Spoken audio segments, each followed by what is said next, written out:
my photography story.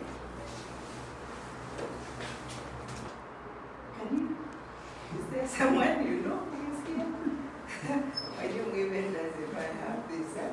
This was classwork. And it was about achieving a buka. It's called buka, whatever the name, depending on the school. Pole pole, I got the knickknacks of what taking good photos meant. This is me. It's not a very interesting photo because while I was on the ground, the wind was doing its job. This is someone else's work. I'm not the one who took my own photo, but this is what passion about taking photography meant to me. Going down on my knees, sometimes I climb objects, sometimes I go out of my way. There's another photo that I should have shared of, it's just recently, I think it's 2 weeks ago, I was in Kakuma and we had stood nicely so that we take photos. Then something happened, Habokando. So the person who was taking the photo of us amongst visitors, international visitors, akanipata, I am facing away, I'm taking a photo. So the rest watu wamepanga line hivi, wameface the photographer and me, I'm holding the camera facing the other way around. So sometimes passion can make you do things that you would not believe you're able to do. And I was one of the most inquisitive students in that class. Some of the things, Mwalimu just aliniambia, you will figure it out, you will learn more, keep practicing, and that encouraged me because now I reckon he could not answer some of those things I had to pass through so that I answer my own questions. And for sure, Mwalimu, I have answered so many of those questions. I can't believe what is happening to me at the moment. So, as I said earlier, I didn't know that what I was inclined towards was documentary photography. My equipment is one of the items that you must buy when you join the Basha College is a camera, because otherwise then, how will you learn? Because it's hands-on. You start by being introduced to the camera, all the aspects, the buttons, where to press, all the settings and all that. And I thought that was so complicated. I didn't know. I didn't even imagine one day I'd be able to format an SD card, I'd be able to change the settings from here and there. But all that, Damasha Academy made sure each student must learn how to, the camera becomes your toy. Like you can adjust it. If someone took your camera and did stuff with it, change settings, you as the owner of that camera will still be able to set it and get it right and take your good photos. That sounded like magic to me. But now I take the camera and I'm able to do the magic. I thank God for that. So what do I have? This is the very camera I still have, Mwalimu, Nikon D5300. I still have the Nikon kit lens. And then after I thought it reached a point, the bit was in evolve. You just grow. It reached a point I realized it's limiting me. At first I'm very excited with the kit lens and doing things. Then now I exhausted it and I started feeling no. It's limiting me. I'm not able to acquire the proper focus that I want. I'm not able to do this and that. So I called Mwalimu and it's like, okay, so which other lens can I buy? And of course, at that time, I also have limited funds. So Mwalimu advised, whenever you get a 50 mm, you won't go wrong, especially if you love portraiture. So I go into town and he knows the shops where to buy these things, recommends some things, there are even nice discounts that you get, even with cameras for Nikon. And I go and purchase the 50 mm, and then I started seeing the magic now of the 50 mm. I take photos, I'm very happy, I'm excited. Then I also asked about the speed lights. He also recommended, I bought pole, it's, look for money, and then purchase, take a loan, purchase, like that. Then pole, I got a reflector, I got a tripod, and then, as God would have it, someone gifted me, my brother, gifted me with an iPhone 7 Plus. It's not like the best of the iPhones, but the magic I'm able to do with it when I do not have the camera. I thank God that I have one. Okay? Then I also, from Walimu again, Gariform collapsible light sphere. All this may sound like magic, but you come here, they will explain to you what they are and how to use them, and you will see for yourself that you need them. So, hapa si mwalimu ananiambia, mimi mwenyewe najituma. I'm finding that this is limiting me. I want this effect. How can I get it? So, unajituma tu pole pole. You keep growing and outgrowing some of these lenses, some of these items that you have. So that is the equipment that I have had. So this photo, as I told you, I'm more inclined towards documentary photography. And documentary photography is actually a very big umbrella that has very many of what you are already doing in it. Okay? In documentary photography, you have portraiture, you have sports, you have weddings, you have events. It's sort of a big umbrella that encompasses all these other genres. And what exactly documentary photography means, it's a format or a style of photography that sheds light on truths that otherwise would not be known. Pure truths, be it in social life, lifestyles, politics, and all areas of life. Okay. So with this kind of a definition, now you can see where you come in. A wedding is one of those things, or one of those events, and a wedding only takes place once, if it is known, only once, and you capture those moments. So the capturing of moments, and it has to be raw again, but just the bit of it of moments is what brings most of these genres under the umbrella of documentary photography. But there are exceptions. If a photograph will be a documentary photograph, it is instantaneous. Utachukua picture, sayoyo, you capture the moment as it is. It is not staged. This lady, we were going to Marsabit, and we found a flood. There were flash floods on the road, and we had to stop by where we were and wait for the waters to get low. And so I'm looking for, as my daughter said, I'm always looking for things, or my eyes, start seeing things that I capture. And we are all on this side of the flash flood, and there are others also stuck on the other side. And this lady who seemed so disturbed. I didn't talk to her. I just took her. And so this is a photo that tells a story of what was going on. It is not staged. I didn't ask her who faced this. It is just natural the way it was. Because the moment you ask someone to adjust even their position, it ceases to be a documentary photograph.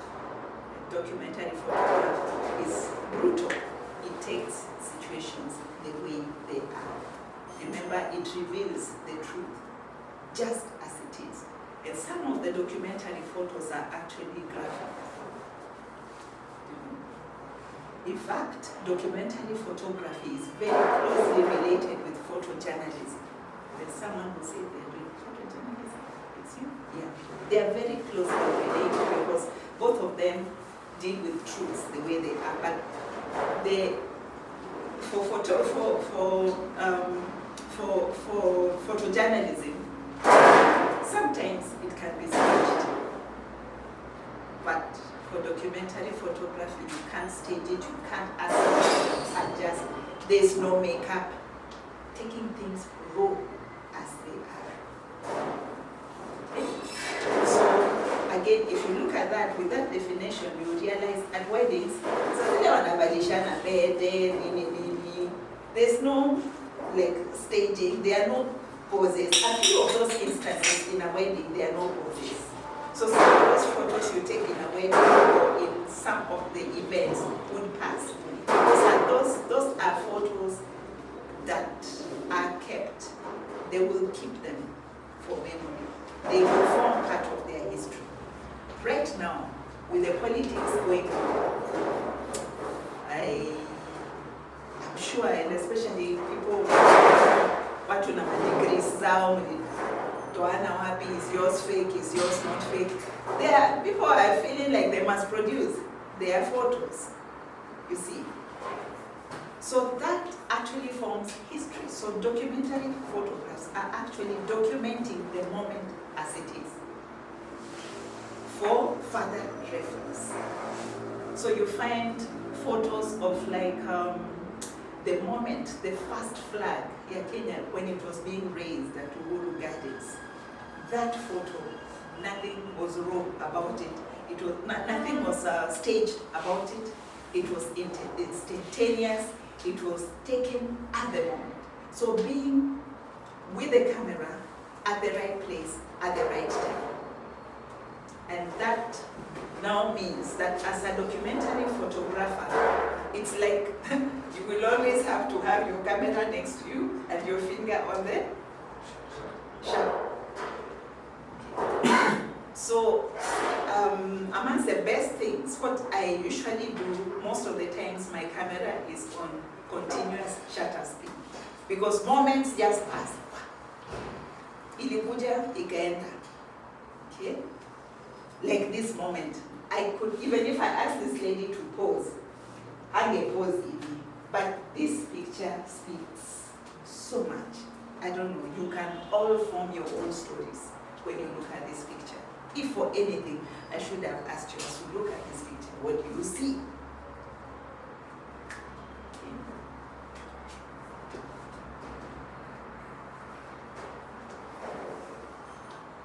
So, now let me ask about this one.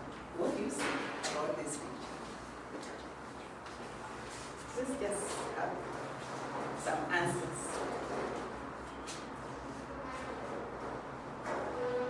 So you say I'm a life skills trainer, so I'll start doing my thing. The gentleman in a cap. What do you see?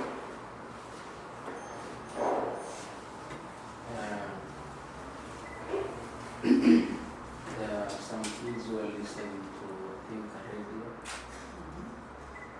Yeah. Is it a radio? What makes it look like a radio? I think they can see an antenna.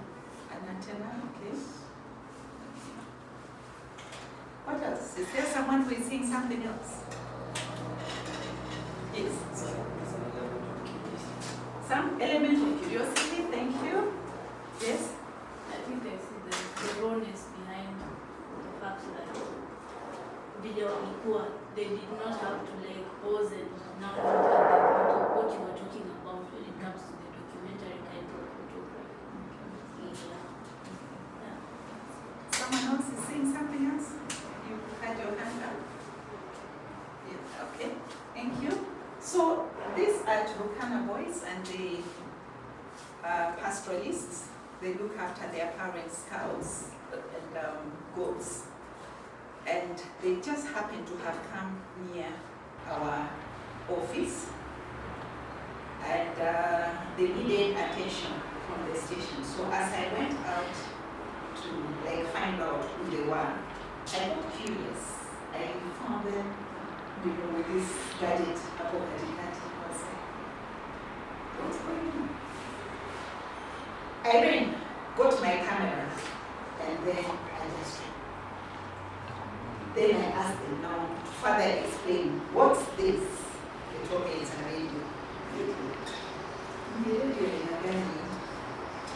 And something about pastoralist children, they all end up being pastoralists.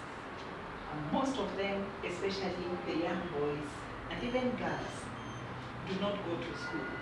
Pastoralists love their animals even more than education. And so most of them are made to look after their parents' livestock.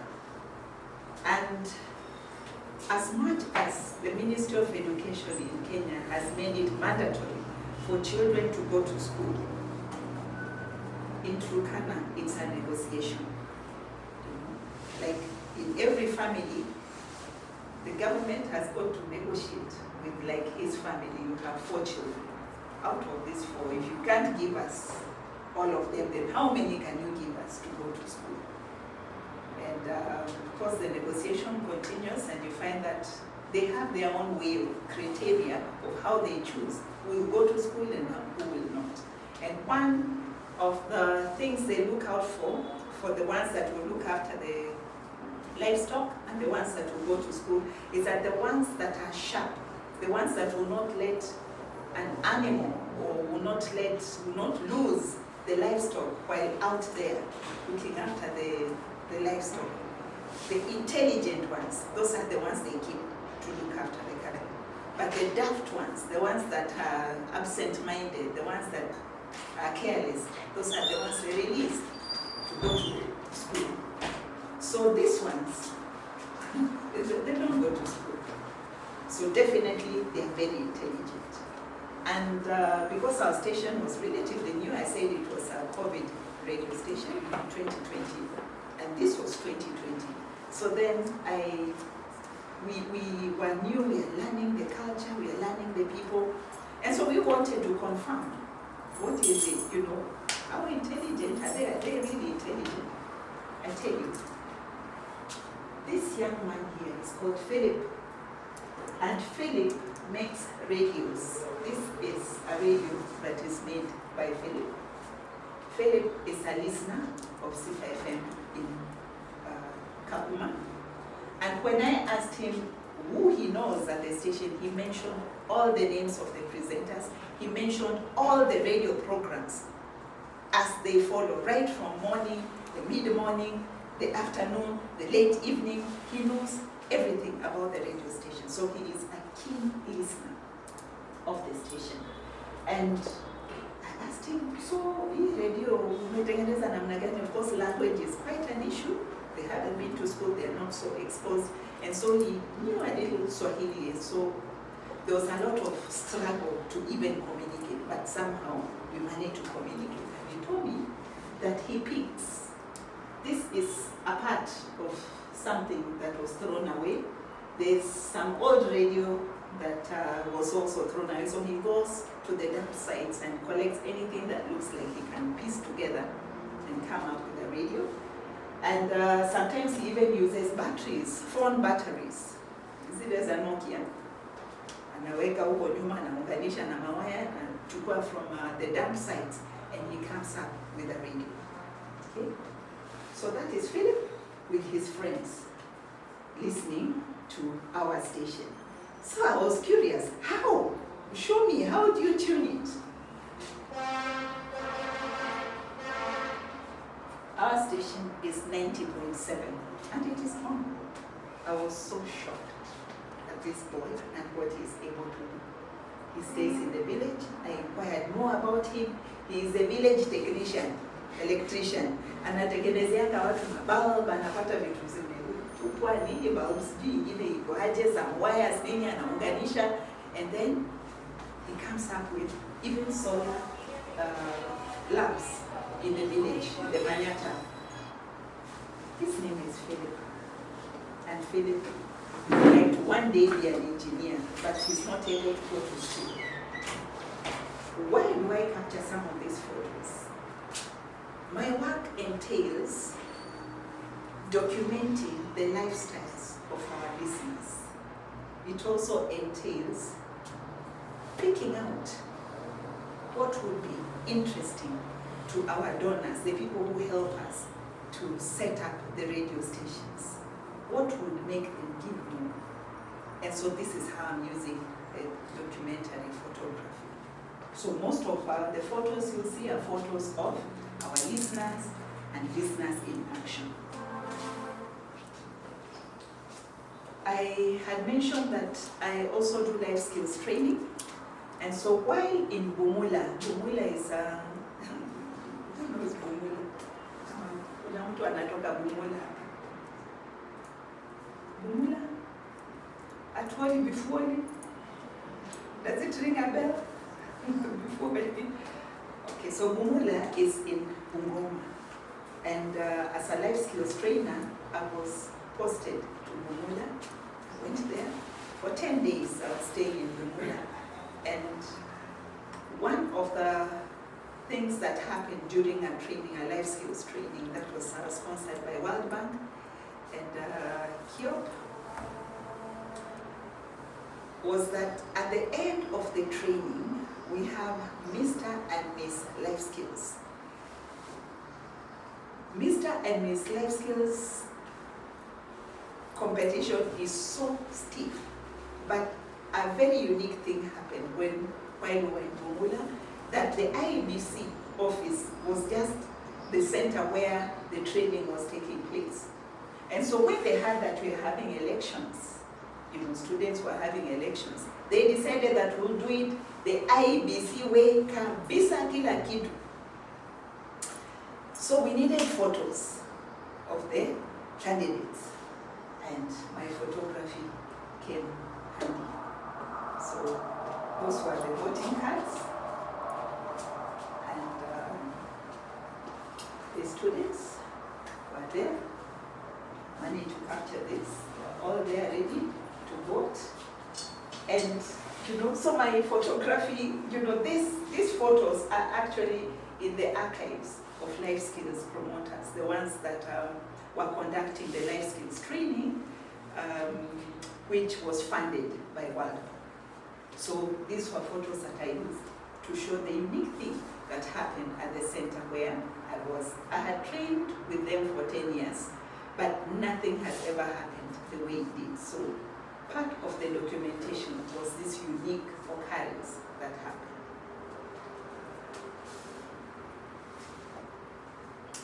Then I also mentioned that we have a station in Marsabit. In one of our trips and visits to Marsabit, we went visiting our listeners, and our programming has got programs for children, we have programs for adults, we have Bible teaching programs, we have for both adults and children, and we also have development programs. So we go there and we find this little girl, alikuwa amenyang'anyana simu, ameshika simu mkononi, mulika mwezi iko na radio. And so there's a tug of war when it comes to listening to the children's program and listening to the adult programs in the family. So alikuwa ametoroka na hii simu. You can see something about, again, documentary photography, the emotions are captured. Remember, it's instantaneous. Sikuambia what was, everything was just as it was. So I captured the moment. And this is one of our listeners, this little girl.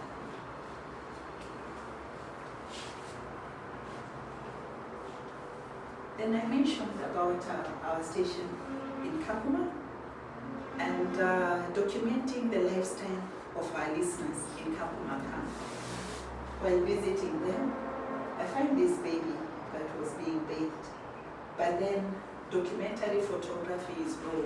It captures the moment as it is, the place as it is. There's nothing cropped here. Hii ngoma iko tu hapo inakaanga hapo, on Sunday inatolewa inaenda kupigwa kwa kanisa. There's a mosquito net somewhere there, kwenye shuka ya mama iko hapo. And things are just the way they are. Okay. So I managed to capture that. One of our listeners in Kakuma, a refugee from Congo.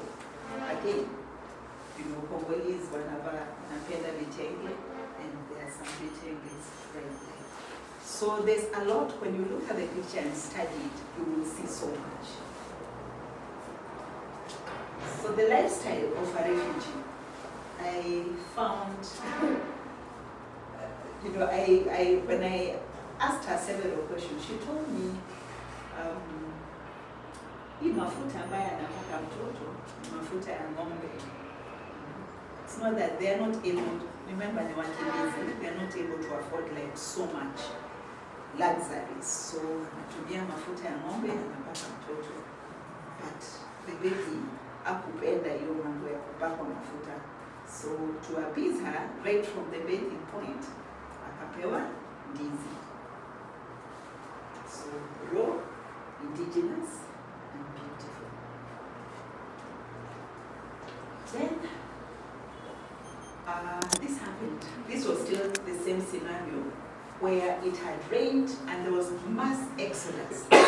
They were moving. Pastoralists moved from one place to the other, nomads in search of greener pastures, or getting away from floods to places that are drier. So there was mass exodus, and I had never seen such before.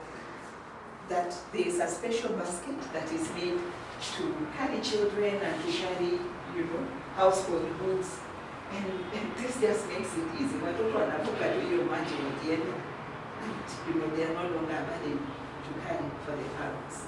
Now in this photo, I'd like you to note one thing, that the parent is right there, even in the previous one. For me to take the photos, I had to talk to the parents. Okay? They had to give me permission to do it, because these are minors. Consent must be taken from the guardian or from the parents. So the mother was there. If for anything they should have signed for me, I forgot to bring the forms where, but Mwalimu, maybe you have those forms, where consent must be signed by a parent or a guardian when you have to take a photo of a child, a minor. But even for adults, they still have to sign. Because that way then, if one day they sue you, they will win the case. And we'll be talking more about copyright issues. So the mother is there, and they allowed me to take the photo of the kids. This was so unique to me because I've never been to Marsabit again and found a mass exodus. So this photo has been used for stories, for the lifestyle of our listeners, stories that we give to our donors, people who fund us to set up our radio stations, people who are interested in the programs that we do. And we also have pastoralists. Their lifestyle is very unique. The women do most of the work. Yes, we know women wanafanyanga house chores, but the pastoralists, it's a bit different, especially the Turkanas. They cut firewood, they build houses, they do more or less all the heavy work. So don't ask me what men do. But you'll find women doing all this. Even looking after the goats and the livestock, they also help in looking after the livestock. You have to have an idea of what you want to take. It has to interest you. So this lady, in her task of kukata hiyo kuni, I got really interested in what she was doing. Captured the moment. Then here now, shamaliza kutoa kuni zake, anazifunga. And I thought these are beautiful photos that depict the lifestyle of our listeners. said, amongst the Turkanas, women build their own houses. For family, all houses that you see in the Manyata, it is women who build. So when we were even making, we were constructing the radio station where we are in Kafuma, it is the women who came kuchimba zile shimo za kuweka poles za sengenge. They helped us do all those odd jobs. Those jobs that you think you should find men, with the muscles, proper men assisting. Wale watu wa mijengo. In Turkana, watu wa mijengo, 3/4. You'll find a few men here and there, but 3/4 are women. Na wanachimba kabisa hizo shimo. We have photos of that, though I have not shared. So they built their own houses. Anaenda mpaka kule juu. This lady is called Akuta. Her name is Akuta. Akuta means wedding. And as she climbed there, I later on learned after we had finished that she had a wound on her ankle, a wound that had been there for 2 years. Ilikataa kupona. But ukimwona akipanda, utashangaa kama ni mtu ako na kidonda ama ni mama tu. Is it for real? So there's a story on our social media, our official social media, not mine, official, where they used these pictures and they say it was entitled "The Power of a Woman." There is real power in those women. They do stuff that will just shock you. Okay? I visited Akuta last week, but one. At the time I was visiting her, when I was taking that photo, she was not even born again. When we tried to, communication was a problem, it's broken, you use all gestures, but somehow you communicate, you get a Turkana who understands Swahili so that you communicate. So we managed to communicate with Akuta. At that time, she wasn't born again. She just was there. She's a widow, she has children and grandchildren. So this time around, last week but one, we visited Akuta. And I took this photo. This is not a Nikon camera, this is a Canon camera. The office camera was a Canon. And the visitors, you can see the bags there, there's a vehicle there. So the visitors, we listened to her story and she was so hot for Jesus. She was preaching to us, telling us how she listens to the particular programs that interest her and how they're helping and impacting her life. So the guests got very attracted to her and they didn't have much to give. So they pulled out a pack of cookies and gave her. And guess what Akuta did? Alichukua biskuti, the way Jesus did. Alichukua mkate, akaumega, akapatia wanafunzi wake. But for Akuta alichukua hiyo kuki, akamega, akakula kidogo, akapatia mbuzi wake. This is is it touch? Yeah. So I thought that was so interesting. There was no day I was going to get, this was instantaneous. In fact, some people got it, some people didn't. There were many of us. There was no day I was going to ask Akuta to pause and kupatia mbuzi wako biskuti so that I capture. Nothing, no pausing, no organizing anything. This just happened. And I thank God that I was able to capture this. This photo is already trending amongst our donors. To Turkanas, the livestock, as I said, is more important even than sheep. They'd rather see these hundreds and hundreds of livestock than hata kuchinja kuzikula. Hata kuzikula ni shida. Ukiambia mtu kwa nini unakufa, uchinje kidogo hivi kule. No. They just love seeing the animals. And if you want to help any Turkana, you have to consider the livestock. If you're going to give them water, it's not just for them to drink. You also have to consider the livestock. Otherwise, you're doing zero work. So this is how it was. Around that time, kumekuwa na shida, it's been dry, and one of the goats were told had to be, in fact, just in front of us. As we are talking to Akuta, there's this, it wasn't a goat, a sheep. It's just lying there, it's not moving, we are wondering what's going on. Then we are told it has to be helped up. So someone just took it like this by the skin, lifted it, and then from there, then it managed to move on. So the drought, this drought that is really affecting animals there, and we were shocked. There was almost like we were with, as if, what's going on? Giving the cookies we have given her to the goat, how? But then we had to explain the importance of livestock to these people. And this was expressed. The little they have, they share with livestock. Around her grandchildren, remember, there were other people around, but she didn't give them the first. It was like on the spot, like this, the goat.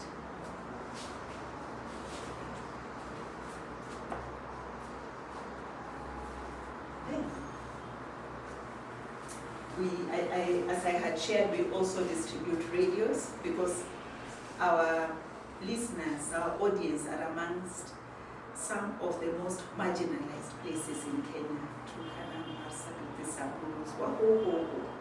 As I had shared earlier, when we got these FM frequencies, no one wanted to go there. So the frequencies were available. So we took them because they were available. And because we reckoned, even then, they also need to hear about Christ. So we had to also come up with programs like distribution of radios. You want them to listen to the radio? Give them the radio, because otherwise then how will they listen if they can't afford it? So this lady, she's called Christine. She had just received her radio, and I thought, this is a golden opportunity. So we don't have to tune it. So she tuned. Do like this, she did. So she tuned, and when she started getting the audio, getting the signal, the excitement that came on her face has remained on her Facebook up to the moment. So this is a photo also that trended. It is still trending on our social sites. And all this is what I have learned at Davasha, impacting and telling the stories of our listeners in the marginalized places to the whole world. Some of these stories have brought in funding. Some of these stories have helped us to even start off other radio stations. Some of these stories that go with photos have helped us to prove that there is need to extend sponsorship for some of the programs. Documentary stories can be used, documentary photographs can be used for various things, I say politically, socially, and as for lifestyle. But many other times they are used for archiving, to show history. They mark the history in the past of what exactly took place at what time. Like right now, as we tend towards elections, you will find some of those photos that are being pulled out are, some are graphic actually, photos of 2007 and what happened, and they are being used as reminders for people to remember what happened in 2007 so that we don't repeat that again. And with that, I want to say thank you as far as this photography is concerned. I just have an article that I will read out to us, listen very carefully, and then I will also share it with you to go and read and read and read, because I'm not a lawyer, but it is so relevant to what we do, okay? So the article is called, or it's entitled, Protecting the Gift to the World. Protecting the Gift to the World. And these are reflections on the state of photography law in Kenya. So hizi pictures tunachukuanga tu nini, so excited taking photos. Do we have a right over them? Just, I needed to actually understand this. And when I read this article, I then understood the position of photography and copyright situation. When I'm a radio person, so I will read. When the French government purchased the first photography patent, photography was declared a gift to free the world. That's what photography is, a gift to free the world.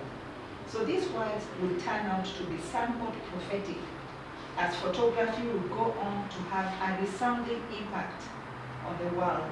For instance, photography played a role in sensitizing people on the horrors of war, since for the first time, citizens of different countries were able to actually see the ravages of war that had before then seemed so far away. 180 years later, it is interesting to note how the law concerning photography has developed in Kenya. Does the state of applicable laws show our esteem for this gift, or are we stifling it? In that blog, or this blog, we discuss the law on photography in three broad themes: copyright, image rights, and privacy and security. So we start with copyright. Is photography protected under copyright? That's a question. Then the answer goes like this. Copyright is a form of intellectual property that includes artistic, literary, and musical works. Under the Copyright Act of Kenya, photography is recognized as an artistic work. So yes, photography is recognized by the law in Kenya. For copyright protection, an artistic work must be original and expressed in material form. So lazima itoke kwa kichwa, itoke kwa kamera, ikuwe kitu for it to be protected. Otherwise, it is not protected. It has to be a material form. So this is the idea-expression dichotomy, which means that the law protects not the idea, but its expression. So you have to express. You who has the idea of that photo, you have to take it and have it. Then it is protected. So who owns the copyright in a photograph? Who owns? The Kenya Copyright Board, which is KCOBO in short, advises that a photographer or the creator of the photograph is the first owner of copyright in the photograph. So all those photos you take, you're the first owner. The Copyright Act provides the author of a photograph is the person responsible for its composition. You are the one who took the photo, and therefore you are the owner of the photograph. Section 31 of the Copyright Act provides that for commissioned works and works made under the author's ordinary course of employment, copyright shall be deemed to be transferred to the employer or person commissioning the work. Very important. As we go doing, we go employed, when the employee of this company, and therefore you're sent to go and take these photos, those photos do not belong to you. They belong to your employer or the person who has commissioned you to go and take those photos. Here, the employer or contracting party is deemed to be the author of the photograph. However, very important, this is not absolute, as the section allows for the parties to contractually exclude or limit such transfer. How? The photographers should therefore be careful that the contracts they enter into clearly reflect their intentions and define who owns the work, whether such rights shall be transferred, and if so, under what terms. So mnaona guys, the contracts tunasign to, it has to be so clear who owns that work. And if it is partial, maybe, all that must be indicated before you sign. Understand the contracts you're signing. Otherwise, utatupa kila kitu, itaenda hivyo, your picture utapatanga tu huko kwa billboards everywhere making a lot of money, and you made very little or nothing from it. Just because you signed a contract, and the contract that you didn't understand, the things start becoming very clear after you have done the photos and they have been released. What can others do with my photographs and what remedies do I have if they do? So hii hali ya mtu amechukua tu picha zako, ameenda kwa social site zako, amechukua your pictures, what should you do if people impinge on your property? An author who is the photographer has moral and economic rights over their creative works. Reproduction, adaptation, sale, distribution, and publication of the works are economic rights as they enable the author to earn from their work. Yeah, you can earn from your work. When a third party does any of these actions without author's consent, this is called copyright infringement. Moral rights, on the other hand, enable the author to claim ownership of the work, object to distortions, mutilation, and other modification. Moral rights are under the Section 32 of the Copyright Act and they are non-transferable except through succession. So there's so much about your rights, your photos. Mobile phone, all those. You are the rightful owner of that work. But where people are ignorant, then things happen to you and you're not able to claim the rights over your own very photos. There's image rights and privacy and etc., etc., photography and security. It's a wonderful blog that I found answering so many of my questions where copyright issues are concerned. So I'm going to share it with Mwalimu. You can get in touch with Mwalimu and atakufuadia.